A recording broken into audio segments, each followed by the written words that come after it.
I want to talk for a minute about addictions. Um, I was talking to a friend last night, and the topic of addictions came up, and I said, "Well, do you think being a workaholic's an addiction?"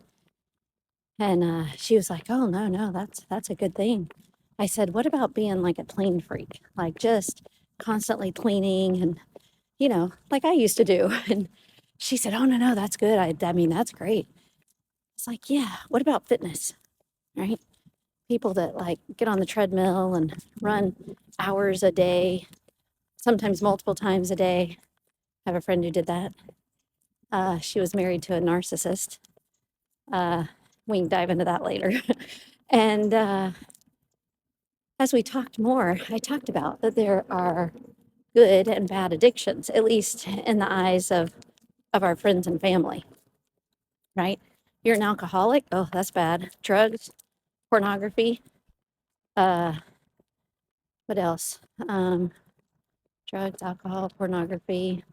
I guess those are like the three cardinal sins. But being a workaholic, an exercise fanatic, a neat freak, those are like, oh, those are so good. Those are admirable.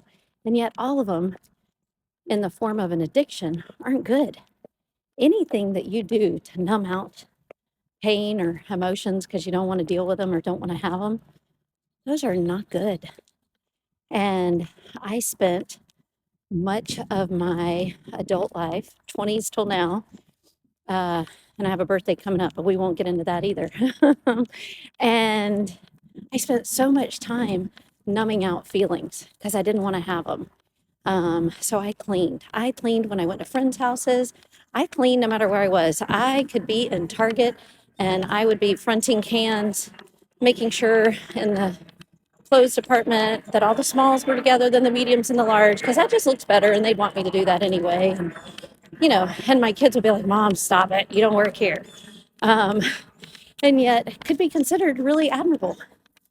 But I was using that to cope with things I didn't want to cope with subconsciously because that had been modeled for me as a child that, you know, these are great things as you clean, you serve others. I would sacrifice my own family's nutrition to cook a home cooked meal for somebody so that I could serve them, that I could, be Christ-like and be a Christian.